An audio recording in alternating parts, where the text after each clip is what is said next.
Hi, and welcome to Mission Success Women in Multifamily, the monthly podcast series dedicated to powerful female leaders in the multifamily industry.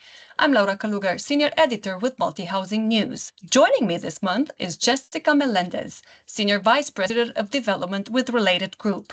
Jessica has more than 2 decades of real estate development experience throughout Florida, and I asked her to tell us all about one of the hottest markets in the country. Jessica, thank you so much for accepting my invitation. Thank you, Laura. I'm really excited to be here. I really appreciate you taking the time. Sure. So first, for those who don't know you that well, just tell me more about your professional path. I know you're a Miami local and you've graduated from the University of Miami with a Bachelor of Science in Finance, but that's all I know. What made you choose real estate development? Well, I am a Miami native. I came to Miami when I was 5 years old. So I've essentially grown up here in Miami, and I've seen really the city evolve into what it is today. As you mentioned, I did study finance. So I've always loved numbers. And when I graduated from the University of Miami, that was the 90s. Right. And at that time, George was sort of emerging as the condo king in the 90s. And, that just sort of, I was trying to find sort of where my space was in my career. So I got out of college, but one of the classes that really impacted me outside of my finance classes was I need an elective credit. And I took an art class. And it was only one credit. I thought it was an easy peasy. I'll take this art class. Took the class, but that class ignited something in me that later on would tap into this creativity that I had within me that I didn't really realize. And so, who would have known that the combination between finance and the arts, and as you know, George is heavily committed into the arts. And I think that sort of combination sparked the interest in real estate and seeing where Miami was at the time in the 90s, right? I mean, George emerged as the condo king. He was sort of changing the skyline of Miami Beach with condos like Portofino Tower, right, that were sort of on the map, and people were paying attention, and many, many others. And so, as the skyline was changing in the 90s, Brickell wasn't what it was, what it is today, right? It was just, office towers and surface parking. And, you didn't have, neighborhoods like Wynwood and Edgewater, right? Those weren't even on the map. And so I could feel that Miami was sort of on the verge of a change, and something bigger was going to happen. And I felt that, real estate was a path that would allow me to tap into both, my background in finance, but also, this sort of newfound appreciation into the arts. And sort of that opened the door. But also what really motivated me as well is not seeing many women in the development world at the time. So, that helped, because I wanted sort of the opportunity for other women behind me to be able to do the same, right? And so I think sort of that is the blend of all of those really kind of just guided me into the career I have today. And what did you do before joining a Related Group? So early on in my career, I worked for Merrill Lynch because I was a finance, major. Specialist. My first job was at Merrill Lynch, and here in Coral Gables. And a friend of mine who is a developer today, Lisette Calderon, who is, one of my best friends, and she, encouraged me to get into development after, listening to sort of like, I was just sort of seeing what was happening and how the city was evolving. And I said, look, there's just not a lot of women in development. She had just started her career there. We actually both met at Related early on in our careers in our early 20s. And, I said, this is what I'm going to do, finance. But the more I learned about real estate and the more I saw how Miami was sort of transforming, the more I saw an opportunity for me. And again, it's especially in real estate, in Miami, because you just saw, the growth that and the potential it had in the 90s. And so really that sort of drove me there. How would you describe the South Florida multifamily development scene today? You know the market very well, obviously. Yeah. You have a lot of experience, you have local roots. How much has it changed? I mean, I think it's changed a lot. I mean, if I had to think of one word, I would say growing, right? It's growing into this, or it's grown into this mature city that I think is still, has lots and lots of potential, right? We all know it's the most, active and competitive market in the country, but Right. it's also the most complex, right? But it's an interesting market, right? What you see in Miami is going to be different in West Palm Beach, right? It's a what I call, when I mentor some of our kids, it's more of this like collection of micro markets, right? Because what works in Doral isn't going to work in Coconut Grove, and so it's shifting. There's a lot happening right now. There's intense competition, obviously, for land, but people still want to be here, and people want to be here, obviously, for the lifestyle that Miami offers, and the tax advantages, right? So, and they want to be part of that growth. And I still think it's still a hot market, but it's extremely competitive today.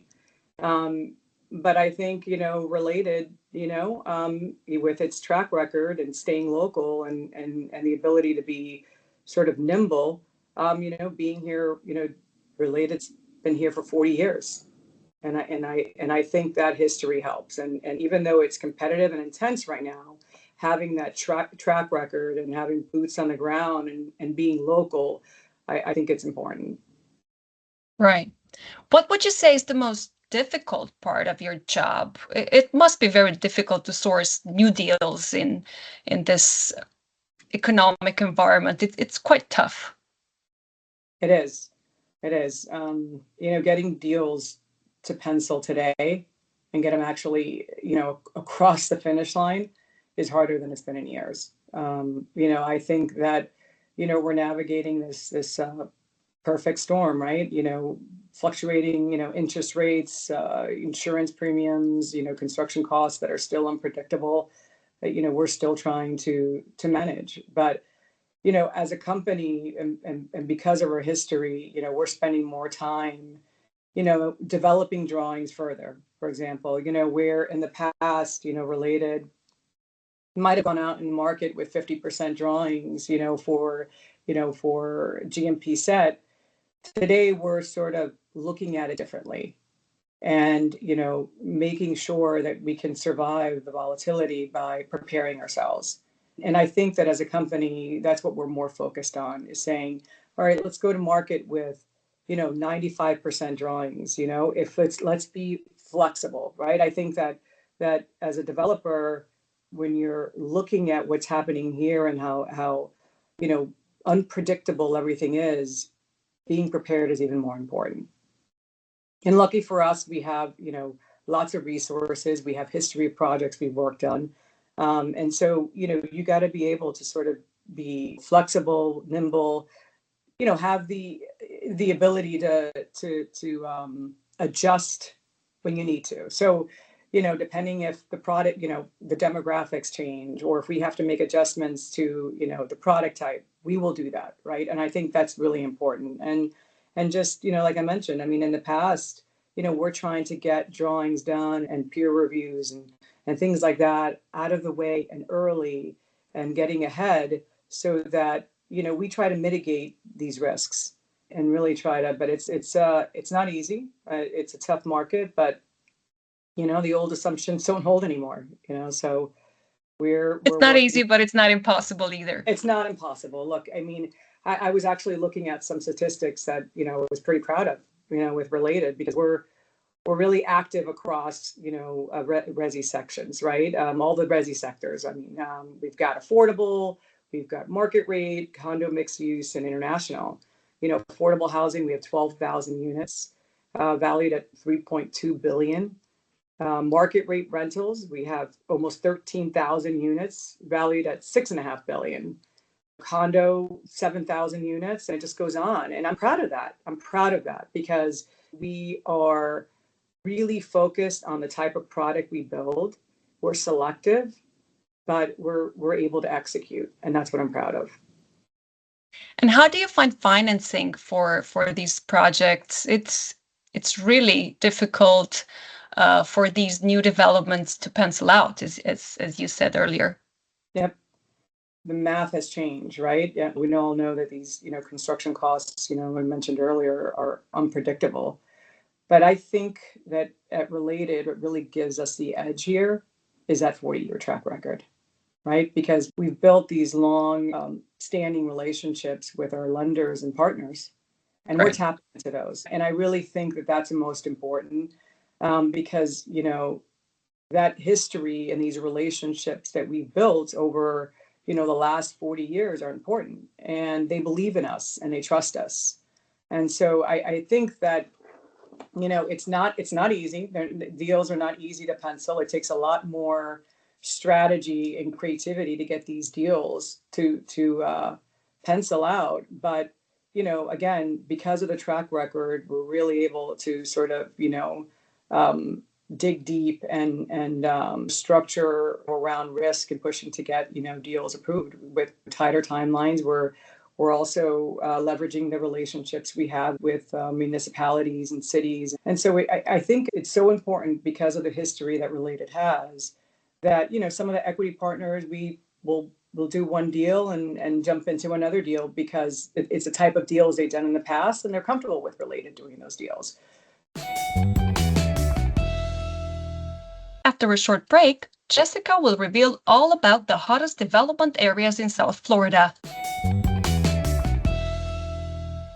Hi, I'm Jessica Fior, Editor-in-Chief of Multi-Housing News. I'm here to spread the news about the premium content that you could receive in your inbox simply by subscribing to the MHN Daily newsletter. Our experienced writers regularly put together special reports on the hottest topics in the industry, and you could get all these expert insights for free. To sign up, visit multihousingnews.com. Are there any particular neighborhoods in South Florida, particular areas where multifamily development makes more sense than in others? You mentioned how several areas, several neighborhoods completely changed over the past decades. Are those the ones you would highlight now for best areas for development, or are there any emerging neighborhoods that you would point out? I mean, I think we're constantly looking, right? Everybody loves Miami, so everybody wants to be in Miami, but hot markets change over time. When you look at sort of location and lifestyle and access to employment, when you look at what's changed and where we have sort of focused on multifamily and even on the for sale product, Coconut Grove, right? Look what's happened to Coconut Grove over the last few years. When you've seen a lot of developers sort of follow suit. And one of the markets we're working on now is obviously Fort Lauderdale. We're extremely bullish in Fort Lauderdale, not only on our market rate product, but also on the for sale product. Broward County has, all the recipes for success there. They've got, with the Bright Line being close to transit, population growth and economic growth in Broward County, but also again, this business is about relationships, and we've got incredible relationships with the city of Fort Lauderdale.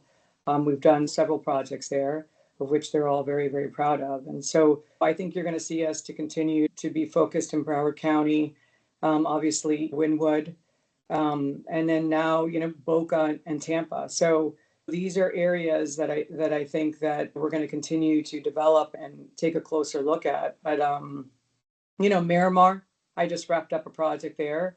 That Miramar is attractive because it's a location, right, between Miami and Fort Lauderdale. So, it offers really incredible access to major employers. So for us, that's a great market for a mid-rise and suburban product. So you'll see us, I think, looking at more deals definitely in Miramar and in Palm Beach County.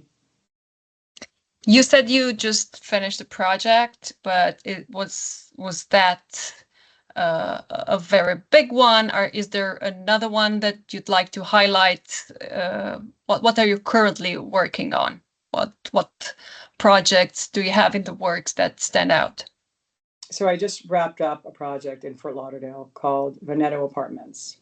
This project was a high rise and what we refer to as our Uber icon, right? And our group has um, three different product types. We have the town product, which is a 3-story walk up, the manor product, which is our mid-rise product, and our Uber icon, right? So this product was 46 stories. The average square foot in this project was almost 1,300 square feet. So larger units Mhm. than you would normally see in market rate. So these were larger units with elevated finishes.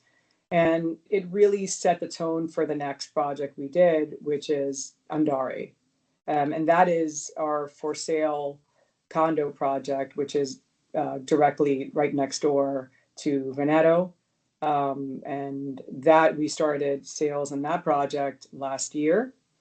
And we're actually breaking ground tomorrow. So I'm really excited about that. How does it feel to walk around the streets of Miami and see people live in the buildings you helped develop? Is there any way you can describe that feeling of knowing that you contributed to someone's home? It's definitely one of the most meaningful parts of the job. It's the reason I do what I do, because you go through sort of the design process and you spend years sort of developing this project, right? You're going through the entitlement battles and the financing hurdles in this market, right? Or construction delays, whatever it is. But then there's a day where I'm able to walk into the lobby and just see it full of life and see people sort of checking their mail, kids in the courtyards or in the pool. This is their life, right? So, they're creating memories, right? And I am so proud of it. I never take it for granted, especially being raised here in Miami. It just means even more to me, right? Because they're part of my city that we're creating. It's a fabric of a neighborhood that I've watched evolve. And honestly, this is what keeps me grounded. It's a huge responsibility, but we're really creating and building a backdrop to people's lives, and that's incredibly motivating for me. That was my next question. Is it's something that also motivates you to keep going after so many decades in the business? There are lots of stressful days at work, but there's something. And if you would need to pinpoint it, maybe this is that something that motivates you to keep going, right? Yep, obviously, my business and development, you're going to have stressful days. This business can be so unpredictable, right? And there's a lot of high pressure and it's moving fast sometimes. But I love what I do. I love what I do. Every day is different for me. Every project presents a new puzzle for me to solve. We're never sort of developing the same product twice. Who would have ever thought, because every project is unique and changing, right? 5 years ago, developers weren't running to install cold plunges in their buildings, right? Like who would have ever thought, right? But today we're being creative, we're evolving with the market, right? That's the big thing, the next big thing. And so I think that's what keeps us going is sort of the ability to keep up, just looking at like I just said, cold plunges, podcast rooms, right? Those are things you never thought of were really happening 5 years ago, but are important today. And it's just being part of that transformation of development. It gives you sort of a deep sense of ownership. And I just love submerging myself in different neighborhoods, right? Where you're building relationships, you're getting to know different stakeholders at different municipalities, right? You're just building new relationships all the time, and that's exciting for me. And then I get to lead. I think that's important, right? I, as a woman in development, have an incredible opportunity through Related to lead these projects, to be creative, and to mentor. And I think that's what keeps me going. Yeah, speaking of mentoring and leading others, how does the next generation of multifamily professionals look like? You mentioned at the beginning of our conversation and a couple of minutes ago that you mentor others. Tell me more about the junior employees at Related.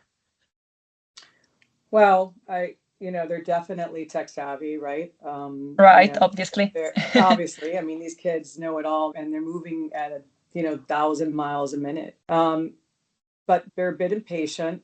And that's not a really criticism because I think that impatience and that like wanting to just get going keeps them excited, keeps them motivated, right?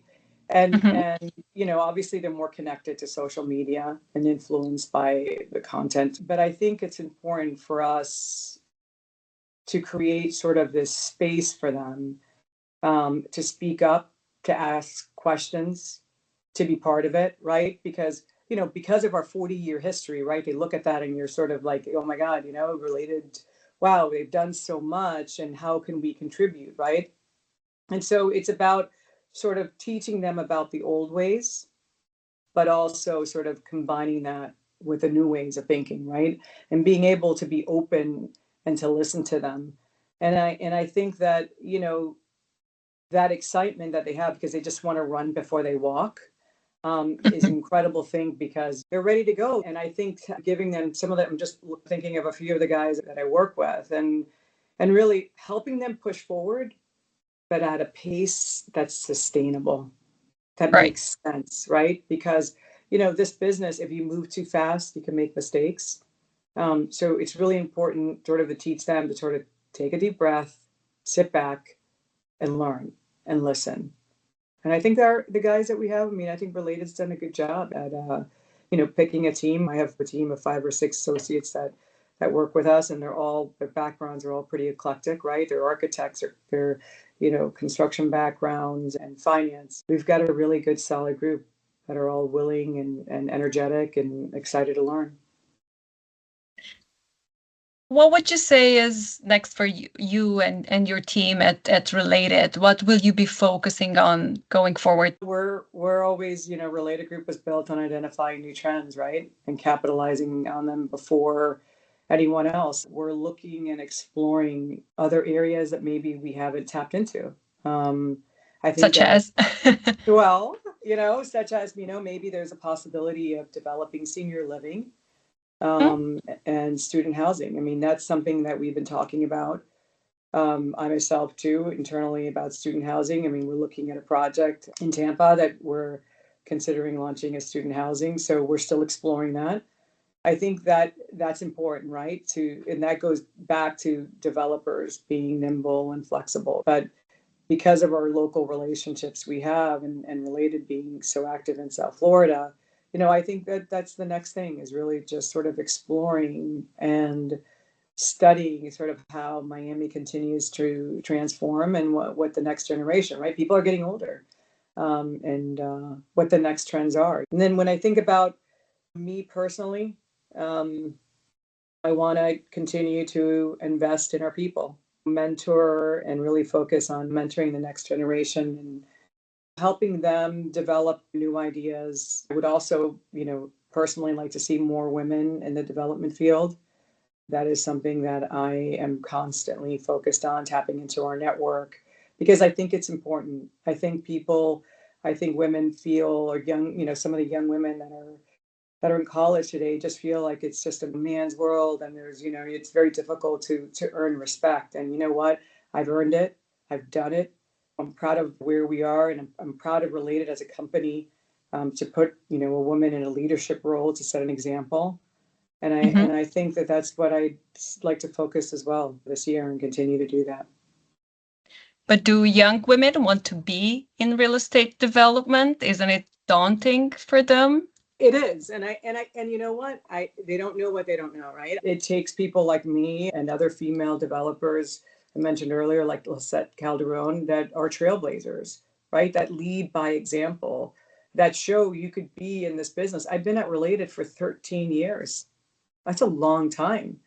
And I've been the only woman, in a boardroom. It's possible. And I think that it's more important women in this field to be examples, to be out there, to talk about it, to have opportunities like you're doing for me today, Laura, having this conversation Right. and putting it out there is so important, because I do think they do want to be there. But women, we tend to be a lot more sort of careful, right? But I think when you know someone's done it and they've done it well, and there's an opportunity there that someone can open the door for you to give you that opportunity, I think that you'll see that there's more young women that would explore that. I'd love to see that in a few years. Thank you Yeah. very much, Jessica. I appreciate your time, and I wish you all the best. Thank you, Laura. Thanks a lot. Thanks for your time. Thank you all for listening. The next Mission Success episode will come online on the 3rd week of June. But until then, you can check out multihousingnews.com for the latest news, feature stories, and podcasts. And if you want to share your own voice with our readers, just click on the MHN Executive Council button at the bottom of our homepage.